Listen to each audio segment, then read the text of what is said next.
chapitre 13, l'impôt sur le revenu. Premier point, les régimes d'imposition. Toutes les entreprises ne sont pas soumises au même régime fiscal. Ça veut dire que les modalités d'imposition des bénéfices et les formalités en matière de TVA ne sont pas les mêmes pour tout le monde. Il y a en fait 3 régimes d'imposition, la micro-entreprise, le régime réel simplifié et le régime normal. Le régime qui s'applique à une entreprise, ça dépend de plusieurs trucs. Son activité, son chiffre d'affaires, sa forme juridique et éventuellement si elle choisit un régime supérieur. Parce que imagine que tu montes une petite entreprise de vente en ligne. Si ton chiffre d'affaires il est inférieur à un certain seuil, tu seras en micro-entreprise. Mais si tu commences à faire plus de ventes, tu devras peut-être passer au régime réel simplifié ou au régime réel normal. Donc c'est super important de bien comprendre à quel régime tu appartiens pour savoir comment déclarer tes bénéfices. Point suivant, l'imposition du résultat des sociétés à l'IR, donc les sociétés de personnes. Donc on en parlait dans le chapitre 8, une société de personnes, elle ne paye pas l'impôt sur le revenu. Ce sont ses associés et personnes physiques qui la payent. Je te renvoie donc au chapitre 8 si tu veux approfondir le sujet. Point suivant, le calcul du revenu net global. L'impôt sur le revenu, c'est donc pour les personnes physiques. Pour t'imposer à l'impôt sur le revenu, il faut d'abord calculer ton revenu net global. Ça, c'est ton revenu total après déduction des charges déductibles. Pour être déductibles, les charges doivent être prévues par la loi.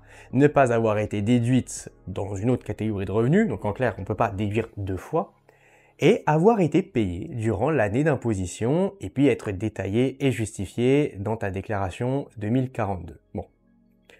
Les charges déductibles du revenu global, en fait, elles incluent les pensions alimentaires, versées sous certaines conditions, les frais d'accueil pour les personnes âgées de plus de 75 ans, donc si tu as un papy-mamie qui habite chez toi, et puis les cotisations d'épargne individuelle, comme par exemple le plan d'épargne retraite. Donc c'est-à-dire que, imaginons que tu as payé une pension alimentaire à ton enfant, eh bien tu peux déduire cette pension alimentaire de ton revenu global, si elle est bien déclarée et justifiée, évidemment. Point suivant, la détermination du revenu net imposable. Le revenu net imposable, c'est le revenu net global après application des abattements. Exemple, si tu as des enfants à charge qui ont fondé un foyer distinct, donc qui se sont installés ailleurs, eh bien ils peuvent être rattachés à ton foyer fiscal jusqu'à 25 ans s'ils sont étudiants et sans limite d'âge s'ils sont infirmes. Chaque personne à charge te donne droit à un abattement dont le montant il évolue chaque année. Évidemment, il y a plein d'autres abattements. Par exemple, un abattement de 10% pour frais professionnels. C'est-à-dire qu'en fait, tu vas réduire 10% de ton salaire imposable parce qu'on considère que tu aurais dû dépenser 10% de ce fameux salaire pour aller travailler. Point suivant, la liquidation de l'impôt sur le revenu. Alors d'abord, le quotient familial. Ça, c'est ton revenu imposable divisé par le nombre de parts fiscales de ton foyer. Disons que tu gagnes 60 000 € et que tu as 3 parts, eh bien ton quotient familial sera de 20 000 €. Par du principe que plus tu as de parts, plus ton quotient familial est bas, et donc moins tu paieras d'impôts en proportion de tes revenus.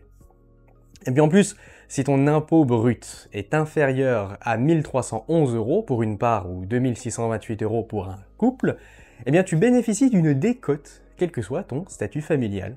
Donc, si t'as pas beaucoup d'impôts à payer, donc c'est que t'es pas très riche. Et du coup, c'est qu'on va encore venir réduire ton impôt.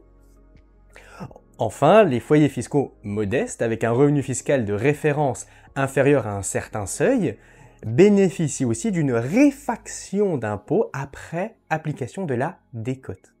Hop hop hop! Si cette vidéo te plaît, sache qu'elle est issue de ma formation sur le DCG-DSCG. Sur cette formation, tu y retrouves toutes les vidéos de tous les cours, mais aussi tous les cours en audio et en PDF. Et puis évidemment, tout est mis à jour régulièrement. Et puis c'est même pas tout. Tu vas y retrouver des vidéos bonus pour t'aider à préparer efficacement ton épreuve, des fiches de révision, des flashcards et un accès direct pour me contacter si tu as besoin d'aide. L'aide, ça peut être t'expliquer ou te réexpliquer un point du cours que t'as pas bien compris, aborder avec toi un sujet complémentaire qui n'est pas disponible en vidéo, parce que tu veux approfondir un cas particulier par exemple, te guider dans ton planning de révision, ou même analyser avec toi une correction d'exercice que tu n'arrives pas à comprendre. Alors si tu veux profiter de l'intégralité du cours et de tous les avantages qui vont avec, clique sur le premier lien en description et rejoins-moi. Allez, on retourne au cours maintenant. En 2024, ce seuil était de 21 393 € pour la première part, 42 786 € pour deux parts, et on augmente le seuil après de 3 786 € par demi-part supplémentaire. Bon, ça c'est pas forcément à connaître, mais c'est pour avoir une estimation de comment ça se passe. Donc en fait, si t'as pas beaucoup de revenus, on diminue encore l'impôt que tu dois payer. On calcule l'impôt que tu dois et après on diminue la somme finale que tu vas devoir payer. En fait, c'est un peu comme dire que on te demande pas tout ce que l'on te doit. Point suivant, les réductions et les crédits d'impôt. Certaines dépenses, elles te donnent droit à une réduction d'impôt ou à un crédit d'impôt.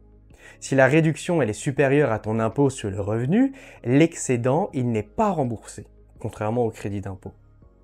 Donc, si tu as un crédit d'impôt supérieur à l'impôt que tu payes, on te rembourse la différence. Mais si tu as une réduction d'impôt supérieure à l'impôt que tu payes, on te rembourse rien du tout. Juste, tu payeras pas d'impôt, quoi. Les dons, les frais d'emploi d'un salarié à domicile, la femme de ménage, le jardinier, les frais de scolarisation des enfants et les frais de comptabilité, ça aussi, ça va te donner une réduction d'impôt. Les frais de garde de jeunes enfants, les dépenses pour la transition énergétique, les dépenses en faveur de l'aide aux personnes et les cotisations syndicales, ça te donne des crédits d'impôt. Point suivant, la vérification de l'impôt sur le revenu. L'administration fiscale, elle peut vérifier les déclarations des contribuables. Ces contrôles, ils peuvent prendre la forme de demandes d'éclaircissement ou de justification. En clair, l'inspecteur, il va te demander des précisions sur ce que tu as déclaré, ou il va te demander de justifier certaines choses. Mais si tu réponds pas aux demandes d'éclaircissement, ou si tu fais pas de déclaration après une mise en demeure restée sans réponse pendant 30 jours, dans ce cas-là, tu vas être taxé d'office. Point suivant, le paiement de l'impôt sur le revenu. L'impôt sur le revenu, il est calculé par l'administration fiscale. Chaque contribuable reçoit un avis d'imposition, sachant quand même que si tu dois payer 61 € d'impôt, on va pas venir les chercher. Parce qu'en fait, ça coûterait plus de 61 € à l'administration fiscale de tout déclencher pour aller venir chercher les 61 € d'impôt. Donc ils se disent, tu nous dois de l'argent, mais laisse tomber, on viendra pas te demander. Bon. Le prélèvement à la source, lui, va permettre de prélever directement l'impôt sur le revenu, sur les revenus perçus. Donc au lieu que tu fasses un gros virement tous les ans, on te prend un peu d'argent tous les mois sur ton salaire. Point suivant, les acomptes sur paiement de l'impôt sur le revenu. Si tu n'as pas opté pour le prélèvement mensuel de l'IR, tu dois payer des acomptes calculés sur l'impôt sur le revenu de l'année précédente. Le paiement, il se fait en 3 fois. Il y a 2 acomptes calculés sur la base de l'impôt sur le revenu de l'année précédente, et puis le solde lorsque l'impôt de l'année il est connu. Alors ça, c'est obligatoire si tu n'as pas opté pour la retenue à la source ou pour les revenus qui ne s'y appliquent pas, donc par exemple les revenus fonciers.